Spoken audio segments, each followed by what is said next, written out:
In just a few moments, you're gonna hear me talk about the Ricoh GR IIIx. And I need to give you a fair warning because when I started, I was not impressed. I didn't understand it. The whole point of today's video is to understand what makes a great pocket camera. With any great story of discovery comes conflict on the front end. I think I'll leave it at that. My name's Andrew. Welcome to the Lens Reynolds channel. Let's get into it. But before we do anything, a brief history on pocket cameras. In 1912, Kodak released the very first pocket camera. Known as the Vest Pocket Camera, this opened the doors to everyday photography becoming a more accessible and realized hobby, passion, and craft. The need for tripods and big rigging was stripped away, and what we were left with was immediately accessible opportunities to create and make photos. Fast forward to now, and you will find that our options are almost seemingly unlimited when it comes to cameras that can fit in our pockets. From the phones we use every day to Fuji, Sony, and Canon, avid everyday camera hobbyists, enthusiasts, and professionals alike can't seem to get enough of the pocket camera. And in today's video, we're talking about the one that has captured the hearts of its users, the Ricoh GR IIIx. Today's video needs to start with a confession because I've been struggling with this camera. You see, I am an avid Fuji user, specifically the X100V. I was fortunate enough to pick up that camera about 3-4 years ago before it became the online sensation that it is today. And I've seen so many people online talk about Ricoh being the cheaper, readily available alternative to the Fuji X100 series, whether it be the F or the V. So going in with an open mind, I thought this should really get me excited. But the reality is I've been struggling to figure out why this camera has captured the hearts of so many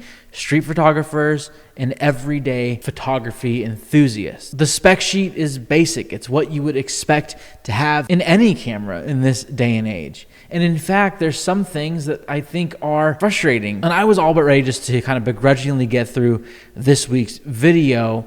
But this morning I had to sit down and I had a little bit of a heart-to-heart. I thought to myself, what makes a great pocket camera? On my way to grab coffee, I stopped by my favorite plant shop and just started using the camera as I would an iPhone, taking pictures of things that caught my attention, specifically these cactuses with cowboy hats. May all your cacti have cowboy hats. Please don't mind me while I have the world's largest croissant. The one thing that I am not enjoying about this camera at all is the lack of articulating screen, flip out screen. I can't see when I'm shooting. That's no good. No good. And as I was eating, I noticed that my camera was the same size as this croissant. And this is where my turn of heart began. And as ridiculous as that comparison was to the croissant and the camera, that's what really kicked off my thought process as to what makes a great pocket camera. Now, clearly, I'm not gonna sit here and tell you that what makes a good camera is that it fits in your pocket. That's the whole reason why we're here. The compact nature of the Ricoh GR is a huge win. And I think that's also part of the reason why it doesn't have that articulating screen. If it had it, it probably wouldn't fit comfortably in my pocket. So then I had to pause and think to myself, what else qualifies as a great pocket camera? What are the traits that I am looking for when I'm out on the go that would cause me to choose a pocket camera over my phone? And the number one trait that came to my mind has to be ease of use. Sorry, we're getting rained on. Let's go inside.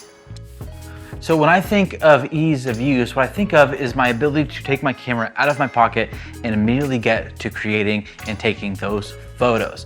The Ricoh GR IIIx has really fantastic specs. I know I said they're basic, but basic does not mean bad. Basic should be the base level that everyone should come to expect from utilizing cameras like this. We've got a 24 megapixel CMOS sensor. We've got amazing image stabilization. We've got this compact body, but with a bunch of dials and controls that allow you to shoot in manual mode very easily. The shutter button is massive, so you're not gonna fumble around trying to take a photo like you would maybe on your phone, trying to get the angle right, finding the button. Sometimes it can just be awkward with your phone, right? So throughout that first day, I just carried the camera with me in my pocket, and I was comfortable and I was glad whenever I did go to reach to grab it and take a photo it really deliver. Now, here's the second thing we need to consider when talking about the viability of a pocket camera, what makes a great one in 2023, and that is the manner in which you plan to use the camera. See, when I walk around on a day-to-day basis and I'm using my phone to snap pictures, I am not always in the headspace of composing the best and perfect shot. But there are some times when I am walking around and I see something and I say to myself, this needs to be captured,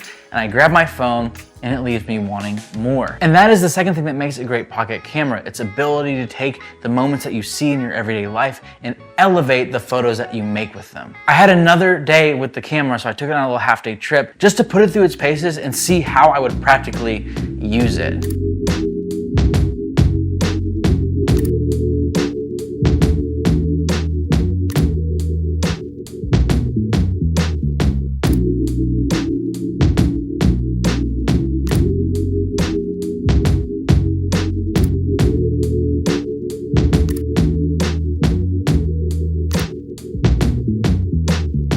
So after a few days with this camera, I'm realizing that I may have been a little too hard on it to begin with. What started out as confusion has led to an almost admiration for this tiny little 28mm fixed lens camera. So what really changed my mind? Honestly, it's when I got the photos onto my computer. You see, this LCD screen just wasn't doing me any favors. I was having a hard time seeing.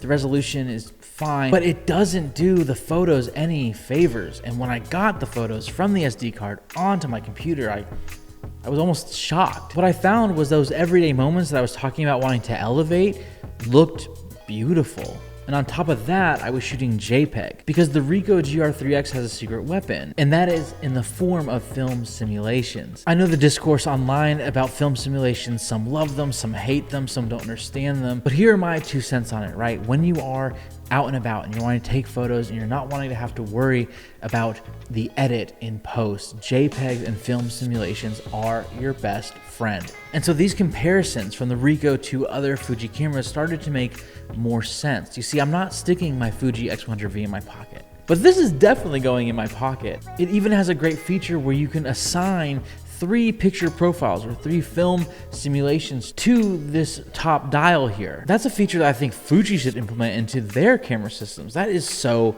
nice. There's also a great feature in here called raw development, which allows you to take your raw DNG files and do some pre-editing in camera. You can apply your picture profiles, you can change saturation, contrast, all of these things, and then get them to your phone quicker. This is great if you want to keep the dynamic range that you'd find shooting raw, but this cuts down on your post-processing time. Editing in the camera, sending it to your phone, and being able to post it immediately or share it with friends is honestly a very nice feature. And you don't even have to worry about losing that DNG file because the Ricoh saves it for you. So if you want to spend more time in the edit when you're back home, you can go ahead and do it. So these are the things that make a great pocket camera: the ease of use, the portability, and the snappiness at which it allows you to take and make photos in your everyday life. If you're looking to pick something that's going to just be way above what your phone can do, this is it. It's got a great form factor, and the more time you spend with it, the more you uncover how it wants to be used as a camera. Kind of run and gun, snapping as you go, getting top-down shots, and the camera kind of pushes you to trust your own instincts and know the framing that you want without relying so heavily on having to look at LCD screens or look through viewfinders. I had a change of heart. It's a beautiful little camera. I had a lot of fun with it, and I hope this helps you kind of wrap your head around why you might want to pick this up. I'd recommend this for holiday travel. I could see it performing well as a second shooter as you're kind of just wandering around. You don't want to carry a big rig with you. Slap this in your pocket. You're good to go. If this video has been a resource to you today, then I ask that you help us out by liking, commenting, subscribing, joining the Lens Rentals channel. It helps us out a lot, and it allows us to keep putting out content like this. Don't feel the pressure to have to buy it and commit to it. Try it out. Click the link in our bio and get your hands on it. And until then, I'll see you in the next one. All right, peace.